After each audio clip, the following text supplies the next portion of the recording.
I worked at a restaurant with my older brother during our high school years. It was a really small restaurant in an outlet shopping center. We were both waiters there, but since the place was small, we often helped out all around, doing dishes, deliveries, or whatever they needed. After just a year of working there, my brother graduated high school and chose to go to college, so he quit, but I kept working there. This happened a few months before I eventually left the job. It was Friday, so I was working a later shift than I usually did on other weekdays. The restaurant was open until 12 o'clock every night, but because of school, I usually never stayed later than 8 or 9. Anyway, I was scheduled to close this night alongside the manager. Everything was pretty normal, slowing down by 8 and getting a few people picking up orders for the rest of the evening. But at 10:30, my manager picked up a phone call for a delivery. By 11 o'clock, I was driving out of the parking lot and onto the road. The address I was given on the receipt was just 8 minutes away, but as I drove a couple of minutes down the road, I got a call from my manager. I answered right away, thinking they must have canceled, but apparently, the guy called back saying he'd given the wrong address. I had to pull over and write down the new address. I typed in the new street and number into the GPS, but right away, I knew something was off. It wasn't close at all. It was 25 minutes away in the opposite direction of where I was going. If they had given this address to begin with, the order would have never been accepted. I thought about just going back to the restaurant and telling my manager, knowing he would understand, but I was already out and we had already made the order, so I just started driving. The roads were already pretty empty around town at this time of night, but the further out I drove, the roads became even more empty. I didn't see any more cars for the last 5 minutes of the drive. I was on the far edge of town, where most of the buildings and houses turned to grassy fields and trees. When I approached the road with the address, all I could see were a row of houses with all the lights off. As I drove down and passed more of the houses, a few of them did have their porch lights on, but it still felt empty. It's worth mentioning that these were not the nicest houses either, by any means. They were all single-story box-style homes. I pulled up to the one I was to deliver to and parked on the side. Getting out with the food, I felt a strange, eerie sense as I walked up to the door. It was quiet outside, and with no street lights and barely any house lights, it was really dark. I knocked on the door and waited. A whole minute passed with no signs of anyone being home, and I was starting to get a little bit more uneasy. So, I just set the bag down and turned to walk back to my car. They hadn't paid yet, but the food was probably cold, and it was no use to me anyway. When I looked over at my car, though, a man was standing right behind it. He was leaned over like he was looking into the window. I stopped, and I don't know if the man heard me or what, but he immediately looked up at me. I could barely make out his face, but he was older. "Do you need something?" I asked. The man didn't move. I asked again, but nothing changed. Feeling that eerie sense getting bigger, I looked around but didn't see anything other than trees in the dark. Then the man took a few steps back, moving away from my car and standing maybe 5 feet from the door. After a moment, I started walking over slowly, hoping to just get in and leave. As I got right up to the door, the man continued to stare at me from just a few feet away. I cautiously opened the door and rushed inside, but before I could even turn it on, the guy started yelling. I looked over at him, seeing him now facing the woods and just screaming. I turned my head slightly to look where he was looking, and in the woods, I could see 2 or maybe even 3 figures hurrying toward my car. My immediate thought was that this was a setup and I needed to leave instantly before something happened. I quickly turned it on and reversed out, just as the man next to me tried to move behind the car in an attempt to stop me. I was able to get out, seeing and hearing the group of men yelling at me as I sped away. Cops were called, and although not much was able to be found, there were a few things. The house I was to deliver to apparently was a vacant property. It wasn't technically abandoned, but the owners didn't even live in the state anymore. It wasn't for sale either. It was just left as is, rotting away for the past decade. The caller that placed the order is unknown, but the initial address he gave seemed to have no significance. Who the group was, what they planned to do, and so many other things are left with no resolution. But I'll probably be wondering about it for the rest of my life. After all, had anything played out even a little bit differently, I may not even be here right now.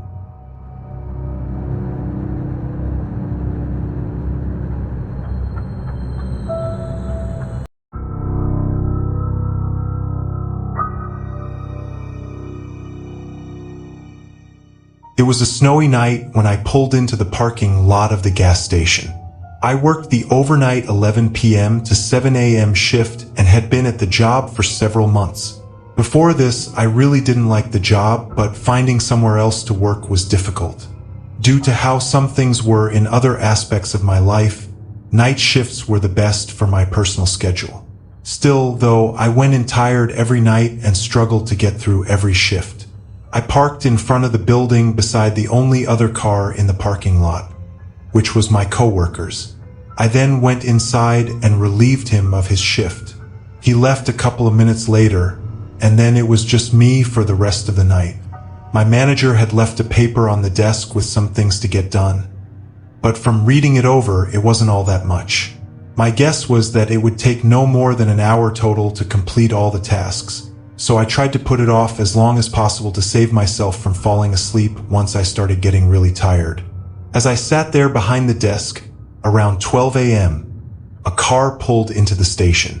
I glanced out the window and saw an old SUV parked by one of the pumps. Of course, with it snowing outside, most people weren't driving around, but getting a customer every once in a while was normal. I went back to my phone and scrolled through some videos, not paying much attention for probably 10 minutes, until I looked back outside and saw the SUV was still there by the pump. The headlights were off and the doors were closed, looking like they should be pumping gas. But it had been so long. I stood up and got closer to the window, looking down both sides of the building, but nobody was anywhere outside. If they had been in their car for the past 10 minutes with it off, they'd have to be freezing. It was snowy, windy, and cold, so I honestly got a little nervous for them. I paid more attention for the next few minutes, waiting to see any movement through the dark windows or for someone to get back inside their car. But there was nothing. It was like the car was just abandoned right next to the pump. After some thought, I put on my jacket and went outside. Immediately, I knew I was right. It was way too cold for anyone to be in there with the car off or for anyone to even be outside for more than a few minutes. I rushed over to the car and looked around, then put my face close to the window and tried to look inside. "Hello? Anyone in there? Just checking to see if you're okay," I called out, but from what I could see, there wasn't anyone inside.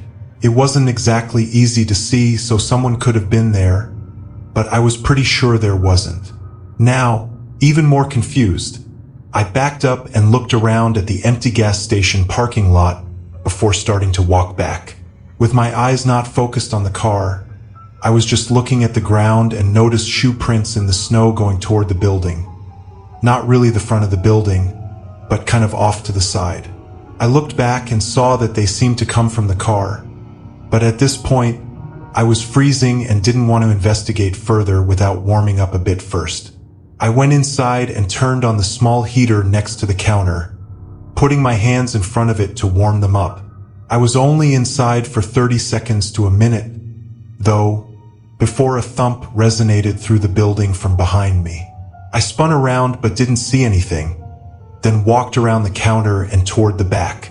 On the floor, there were puddles of dirty water, like snow that had melted off someone's boots. Feeling a chill run through me, I stepped closer to the back room and turned the corner toward where the supply room was. Standing in the dark behind one of the shelves, I could see the outline of a figure. They were tall with broad shoulders and had a large, scruffy beard, and they were looking right at me.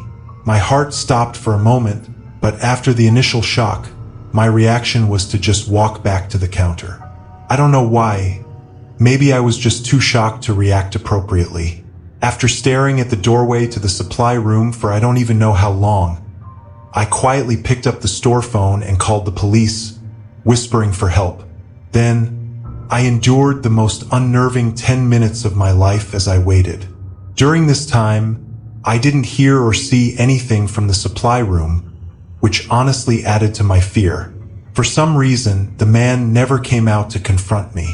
When 2 cops finally pulled in and came inside, I quietly told them where the man was. They searched the room while I stayed by the front, but I was shocked when they came out with nobody else. The man was gone. Watery shoe prints surrounded the back door, but outside were fresh tracks in the snow, going straight away from the gas station and straight into the completely dark, empty field that led on for miles. Obviously, nobody could search that at night, but even when they did in the following days, they didn't find anything. I mean, the field was huge, he could have gone anywhere. But it was so cold and windy that night that I was almost sure they'd find a body. The SUV was taken in for hopefully more information. I don't know how or why, but for some reason, they couldn't find any history of ownership. So that left us with just what we know from that night, and we are still left with just that. Who the man was and what he was doing remains unsolved, and where he is now is just as much of a question.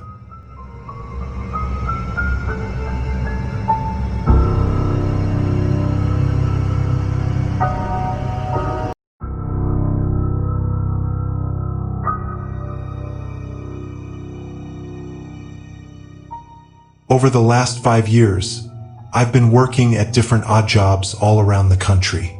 I live in a van, so I move around a lot, but a few months out of the year, I have to stay in an area for an extended amount of time in order to rack up some cash before moving on. At this time, I was staying in the Mideast portion of Utah and had taken up a job at a gas station. It was located on a road that was really only used by locals to go in and out of state without having to deal with the highway traffic. There was nothing else on this route, just a road with a lone gas station for the occasional driver to fill up at. That's kind of why it was perfect for me, though, because the location didn't matter. Since I lived in a van, I could easily stay out there for an extended amount of time and work. Anyway, I'd been there for a bit over a month, and up to this point, I was still working random shifts. This day, I was working from 10 p.m. to 6 a.m. It wasn't really a special night by any means. No customers aside from a few stopping by the pumps and not much to do as far as stocking or anything. I was mostly standing around on my phone or pacing around the store, making the shelves look nice. Then, at 1 a.m., a customer pulled into the station, parking in one of the few spaces right in front of the door. Knowing they must be coming inside, I went back to the counter. A man got out and came into the shop, looking over and smiling at me, then giving me a nod as he turned down one of the aisles. He started whistling as he looked at a couple of things, picking them up and putting them back, then continuing down the aisle and repeating this. I wasn't sure if he was just taking a break from driving or if he actually needed something, but the items he was picking up and looking at were all different, and he didn't seem interested in buying them. Then, he abruptly stopped whistling, walked over to the door, and left. I didn't think he stole anything, but it was strange. He got into his car and started moving around, reaching into his back seat before getting back out of his car and coming into the shop again. After seeing that, I wasn't feeling too comfortable. This seemed almost exactly how I thought an armed robbery would begin, but the aggression I was expecting when he came back and didn't happen. He walked over to the counter and asked how my night was, starting a quick back and forth of small talk. I acted as normal as I could, just in case I was overthinking everything. But then he asked if I could help him with his car. He said his tires needed air and that he didn't see any pumps outside. This station didn't have any air pumps for self-use, but we did carry a handheld air compressor for emergency situations. I got it out and followed him to his car.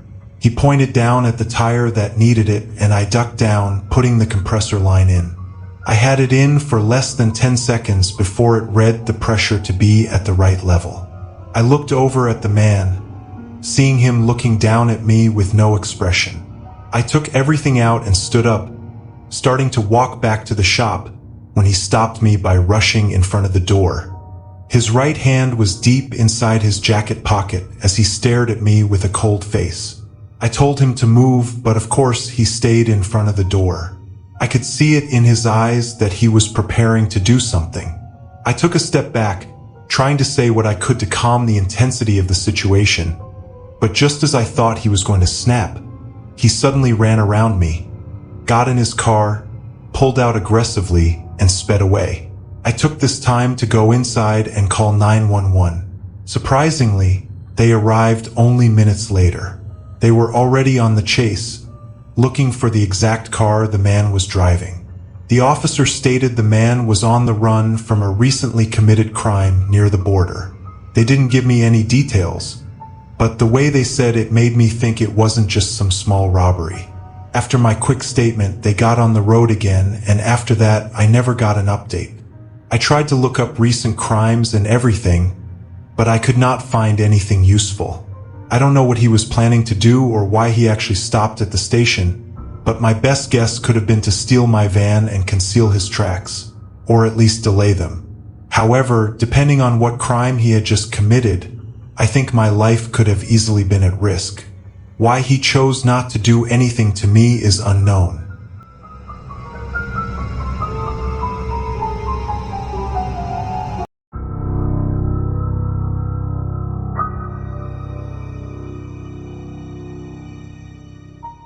I work at a 24-hour drive-through restaurant, and this happened only a few weeks ago. I'm a crew manager, but for the most part, I just do the same things everyone else does, which is cook and take orders.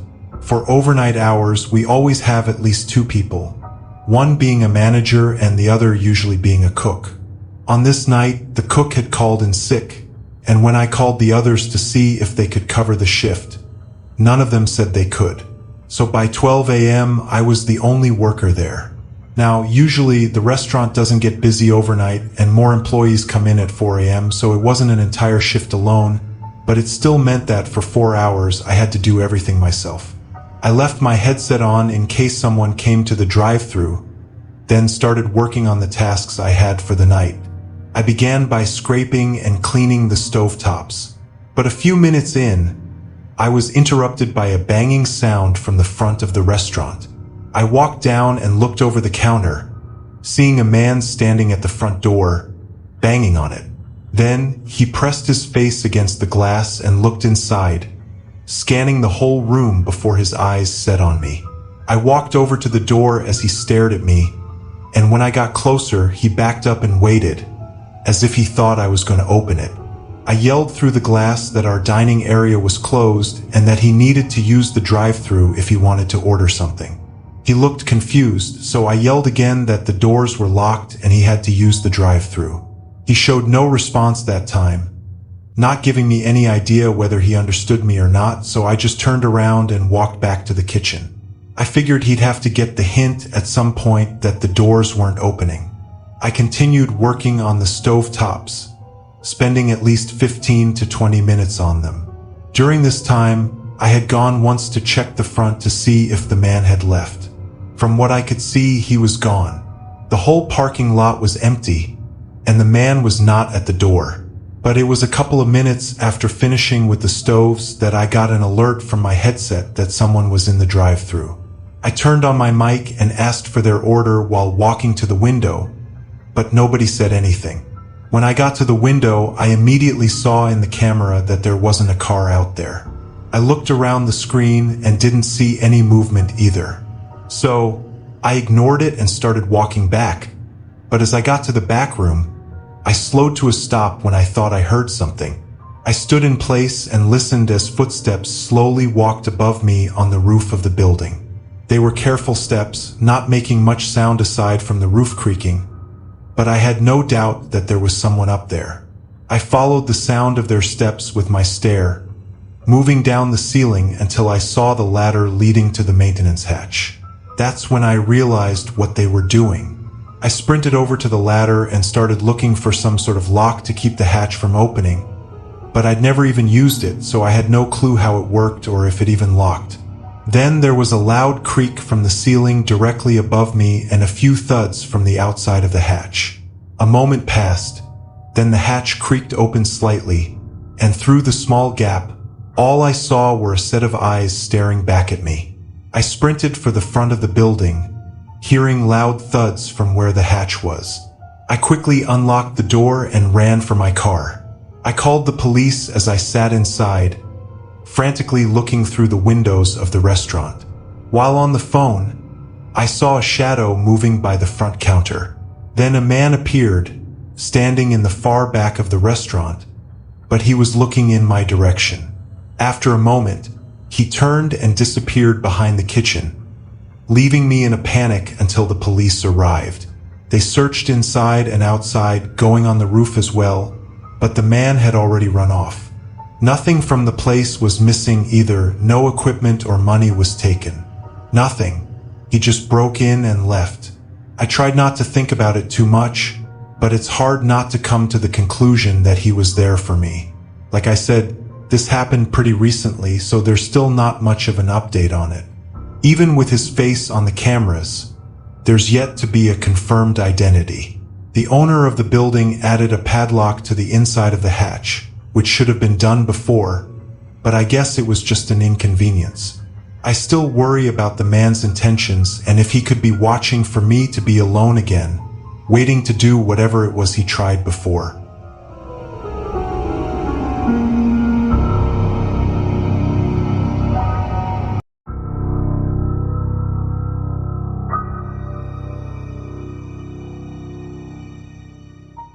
Here's the revised version of your story with proper punctuation and paragraph structure. I spent a lot of my spare nights doing deliveries for DoorDash. It's my way of getting extra money without needing to commit to a more strict second job. I started driving around 9 p.m. on this particular night and steadily took on some orders until 11, when it slowed down a bit. During this time, I just drove around the shopping center that had most of the fast food restaurants people often ordered from. Eventually, another order came through. It was a regular order to be delivered about 4 miles away. After getting the food, I started the directions to the address, and it was almost immediately apparent that it wasn't a house. I zoomed in on the map, which only showed streets and buildings, but the address I pointed to was along a street that had no buildings on it. It looked kind of like an empty plot of land, but the DoorDash map was never that great, so I just started driving, deciding to at least check it out and maybe call the customer if there was an issue. I drove out, taking just under 20 minutes, until I reached the street. This street was very bare, no houses or crossroads and no cars driving on it. When I got to the end, it became a gravel road, and on the side was a small wooden sign that was too weathered to be legible. I pulled onto the gravel and turned my brights on. Right away, I could see something far off down the road. I drove in closer, and as I approached, my phone dinged to let me know that I'd arrived. In my headlights was a small mobile home or some kind of RV, and on the door were poorly painted numbers. I looked back at my phone, 2760. It was the address. I got out, holding the food in my hand as I walked up to the RV, getting closer. It was a bit unsettling to look at. It was overgrown and old, which was strange considering it was a mobile home meant to be moving around. I gave it a knock and waited. This was a rare cash order, which made more sense once I saw the place, but it definitely didn't make me feel good having to stand there. As I looked around, an eerie feeling loomed over me. This place was surrounded by woods, with no lights anywhere past the RV. Just complete darkness. I heard something from inside, and I prepared for them to open the door. But then a voice to my right startled me. I looked over and saw a man smiling at me, standing by the corner of the RV. He asked if I had his order, and I nodded, apologizing as I walked it over to him. I handed it off and set his total. The man reached into his pocket and pulled out a $5 bill. then smiled again and said he just needed to grab the rest. He turned and walked back around the RV while I stayed where I was. This whole interaction in writing doesn't seem as off as it was in person, but I can tell you there was something very wrong about this guy. It was just something about the way he acted and said everything that gave me chills. I waited for a minute or so before getting more nervous and looking around the corner to see where he went. In the distance, I saw a figure standing by what looked like the dark outline of a shed. They weren't walking, they were just standing there. As the fear grew inside me, my head jolted around hearing the door to the RV opening. A different man looked out at me, and just as I started to greet him, he slammed the door shut. My heartbeat now intensified. I looked back out at the man by the shed, who was now walking back toward the RV but had something else in his hands. In the moment, I couldn't tell exactly what it was, but it was either a long bat or a rifle. I ran back to the car, got in, and turned it on with shaky hands.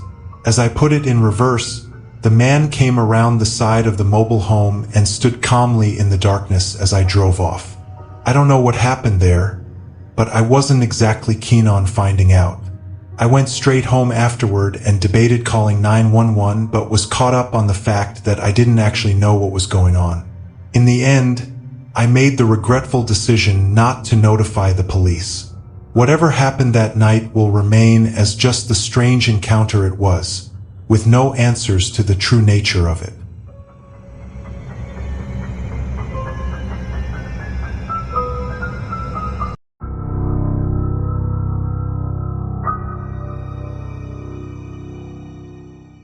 I worked at a 24/7 fast food restaurant a few years back when I was in college.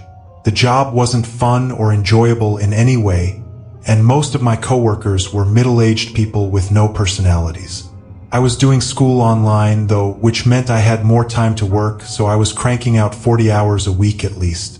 I even got a promotion to shift lead after a few months.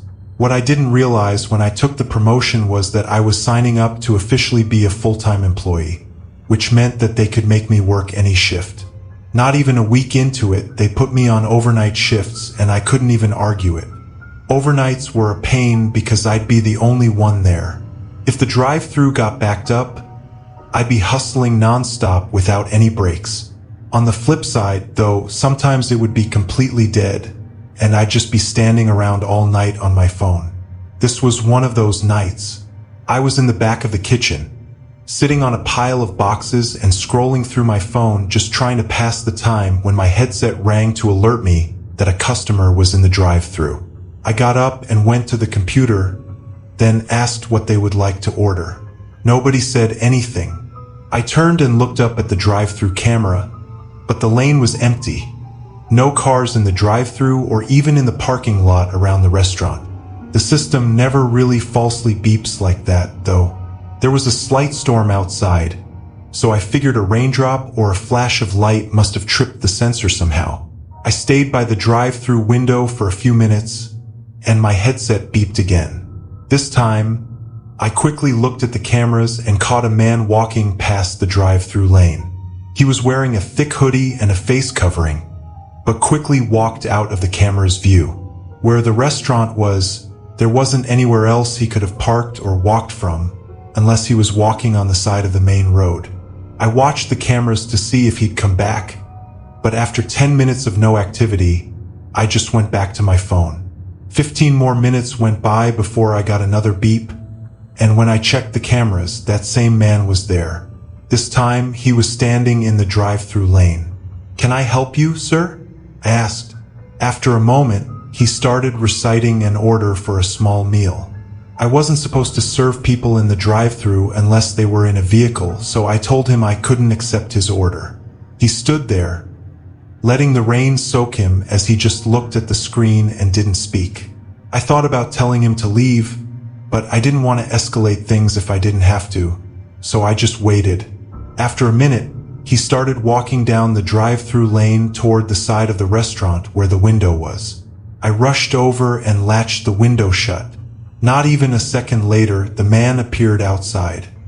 He had his hood and mask still on, but he looked to be in his late 40s with long black hair and a dead look in his eyes. He watched me through the window and stood outside like he was waiting for me to talk to him. There was something about his look that really freaked me out and kept me from speaking. Then he softly said, "Open up." I nervously said no and just stayed where I was while the man continued looking at me. He asked again and knocked on the window, but after a few seconds, he turned, and as he walked away, a loud scraping sound ran along the side of the building. I checked the cameras to make sure he left, and luckily he didn't come back. During the next hour of my shift, though, I kept thinking about that scraping sound. I decided to take out the trash to the dumpster and take a quick look on the side of the wall under the drive-through window. There was a long scratch looking like it was made from a knife dragging along the building. I called the police after that, but the man couldn't be identified from the grainy camera footage mixed with the heavy rain and fog. The man never turned up, and I'll never know exactly what he was planning on doing that night. But seeing as he had a knife ready in his hand, I assumed that if I had taken his order and opened that window, then that would have been the last thing I would have ever done.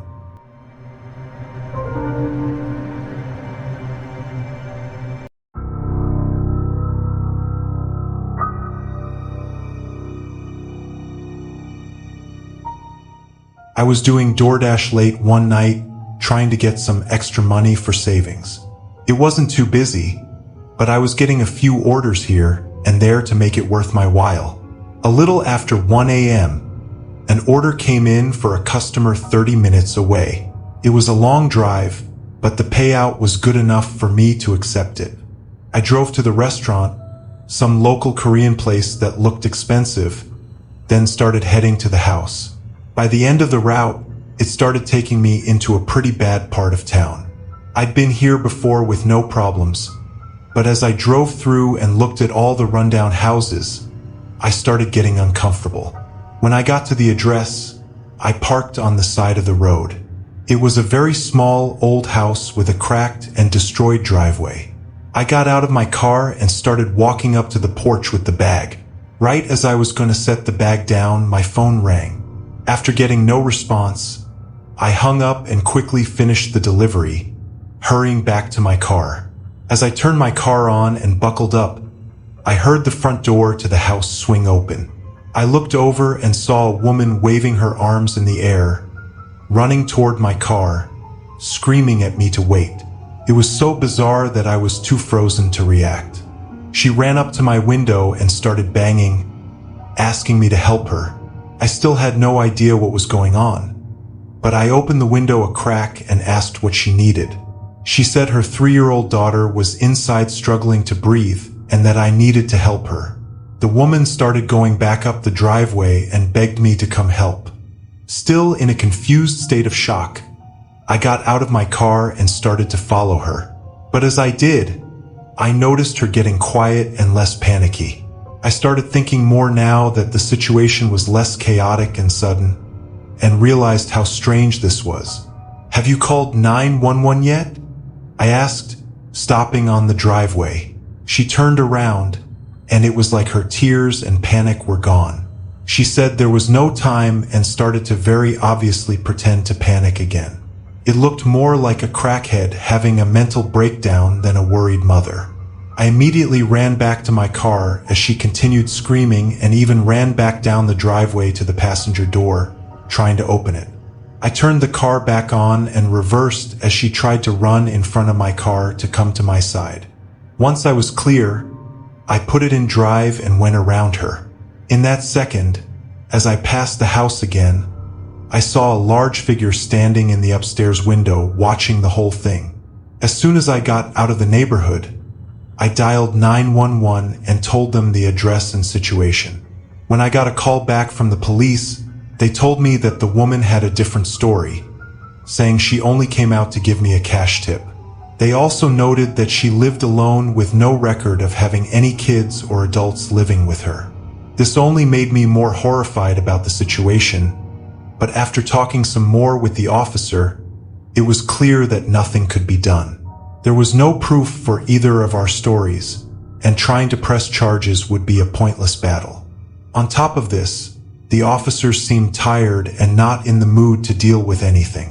But I knew he was right about me not being able to do much, so it was all left as that.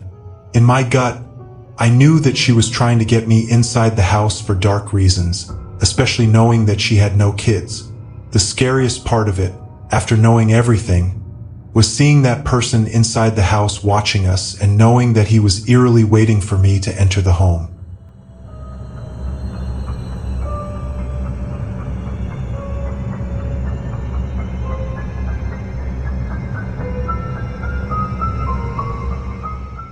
I got a job in my 20s as a storage worker in a local warehouse.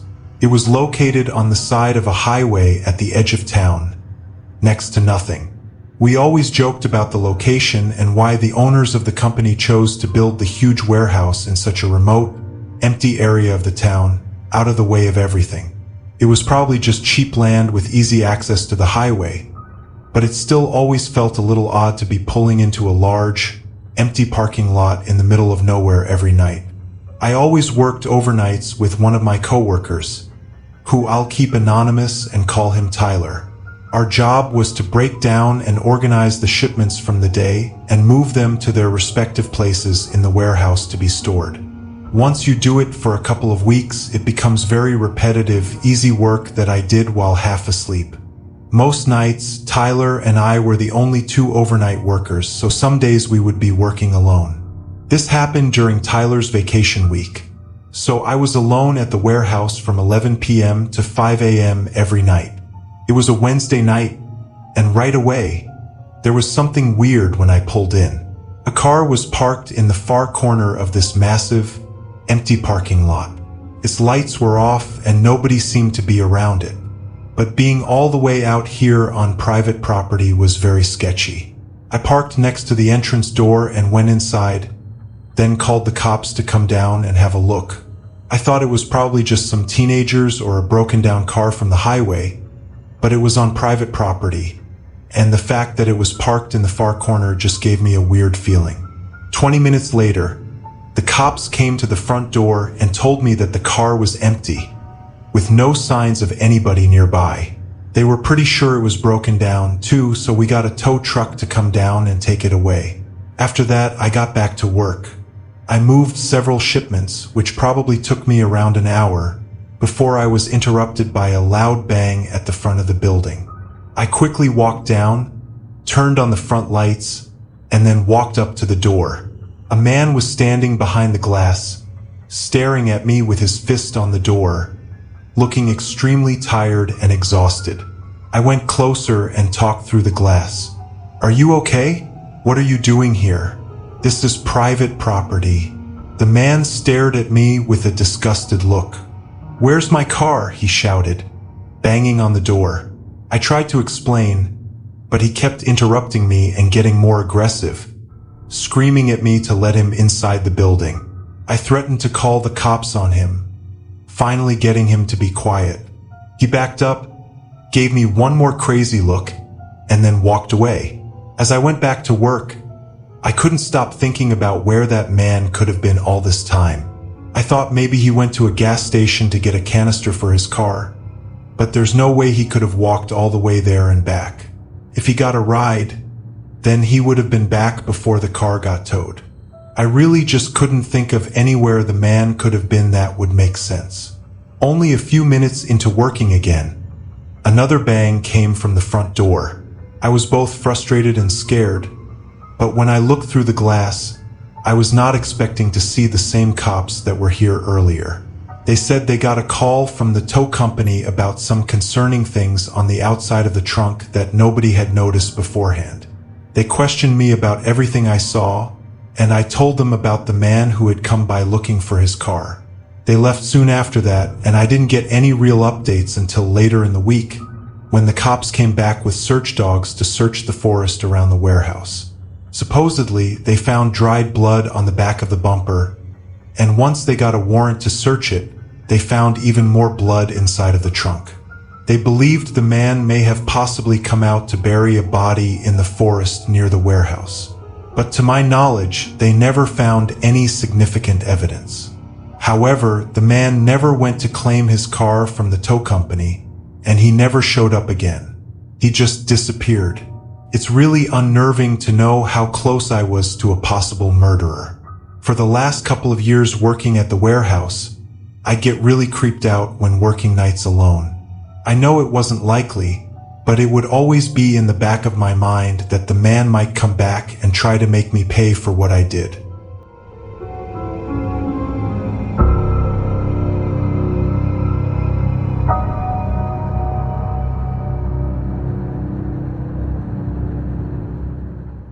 Last year, I started a new job at a grocery store doing overnight stocking. This was a chain store local to our state with a dozen or so locations. The stores themselves weren't that big. Most nights, we'd have a team of 2 or 3 stockers to get the store ready for the next day. I had worked at a few stores before this, so I wasn't new to the whole overnight stocking gig by any means. On this particular night, I got into work at 10 p.m. and was met with the unfortunate news that one of the guys had called off. It was just going to be me and my manager, Yuri, for the night. Yuri was cool, but he didn't talk much, so it always made for a boring shift. About an hour in, I was working in the chip aisle when Yuri suddenly came to the front of the aisle, looking at me with a concerned face. "Everything okay?" I asked, pulling my earbuds out. He was breathing heavily and asked me if I had seen anyone in the store. I said no, and he told me that he thought he saw someone walk past his aisle a minute ago. But when he went to see, there was no one there. I could tell he was nervous, but he tried to blow it off and went back to work. Once he left, I thought about how that was the most I'd ever talked to him, which made me wonder if he really had seen something. I paid more attention, but the next 3 hours were uneventful, and it all kind of faded from my thoughts. We both stocked separate aisles and didn't see each other at all. Around 2 a.m., I had completed all the work he'd given me for the night, so I went to ask him what to do next. I walked past each aisle until I reached the end of the store, then went back down and double-checked every aisle, but he wasn't there. I looked in the back warehouse and in the office too, but I couldn't find him.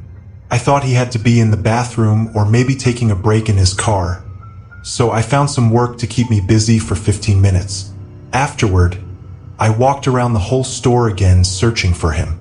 All I found was his cart in the aisle. It was the same cart I saw him with at the very beginning of our shift, and it looked like he'd stocked half of the boxes but never got to the rest. Once I saw that, I started getting nervous. I went out the front doors and scanned the parking lot for any signs of him. His car was in the far back, near mine, but it was empty. I even checked the sides of the building to see if he was taking a smoke break.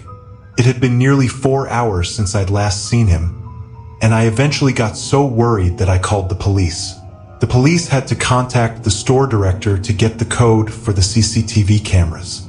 Then, they replayed the footage from the night. I told them about the time Yuri came up to me to ask about the person he'd seen. When we rewound it from there, we saw someone walking through the store.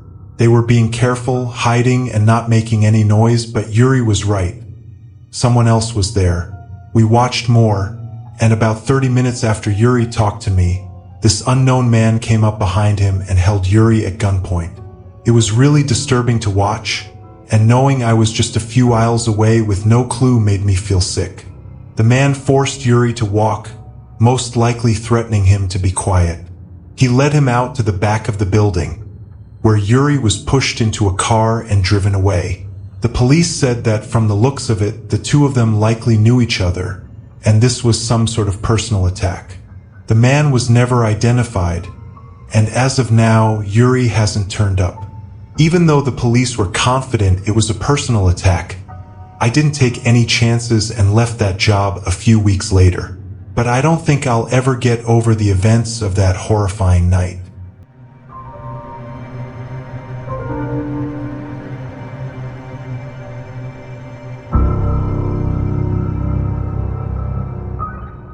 I work at a Montessori school, which is basically just a really small school with 3 to 4 tiny classrooms for children.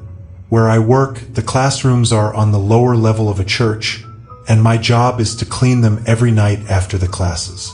It would only take me around 2 hours to clean all the rooms, but I also worked the closing shift at a nearby grocery store, so I wouldn't get to the school until around 10:30 most nights. Something you should also know is that the church shared a parking lot with an old people's home directly across from it. I will admit, a lot of weird and creepy things have happened at this school, but the weirdest had to be what happened just a couple of weeks ago. I had just finished cleaning the second room and was beginning to move all of my cleaning supplies to the third room. It was probably around 11:45 at this time, which meant that I was running a little behind, so I was trying to rush. As I crossed the hallway to the third room, I heard loud bells echoing throughout the church upstairs. Someone had rung the doorbell.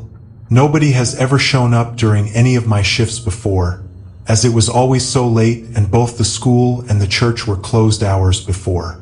I was a little nervous, so I slowly made my way up the stairs and toward the door. It was one of those wooden doors with big tinted glass windows on it.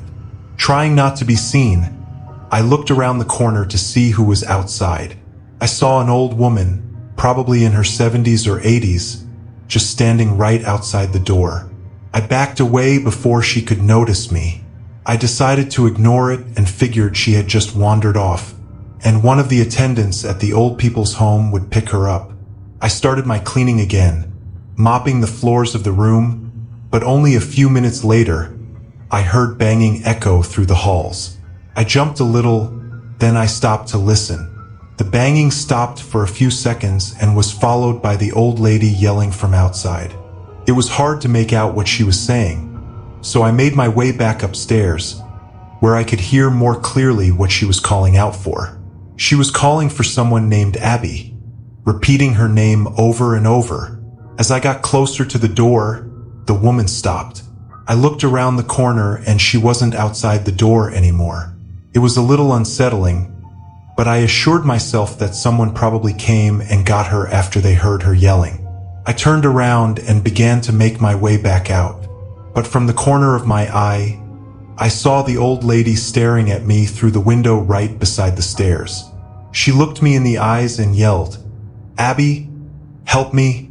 Her eyes were wide open, and her hair was long and gray. I immediately ran back downstairs and locked myself in one of the classrooms. I took my phone out and called the old people's home next door. I told them the situation, asking if maybe she'd wandered away from them. The lady on the line told me that everyone was there and that they would have noticed if anyone had left, as they are required to check out. She said that she would double check with security and to stay on the line just in case. While I waited, I heard banging on the window upstairs. A few seconds later, the woman on the phone described the old lady's features and asked if that was her. I said yes and mentioned that she kept yelling for someone named Abby. There was a small moment of silence. "Ma'am," she spoke softly into the phone, "don't approach her. Find somewhere safe to stay until we can have someone come out and get her." Obviously, this just made me even more terrified. I stayed in the room, still listening to the repeated banging on the window from upstairs. Now, this building was pretty old, and I wasn't sure how long those windows would hold if she kept banging on them. Eventually, I heard some male voices from outside, and after what sounded like a struggle, they left. I sat there for a few minutes, just thinking about what had happened. Then I got up and finished cleaning the rooms. The whole situation felt pretty unreal, and knowing that the old lady was in the building across from me still makes me nervous. I never found out who Abby was or why the lady was trying to get into the church, but I'm just glad I never opened the door.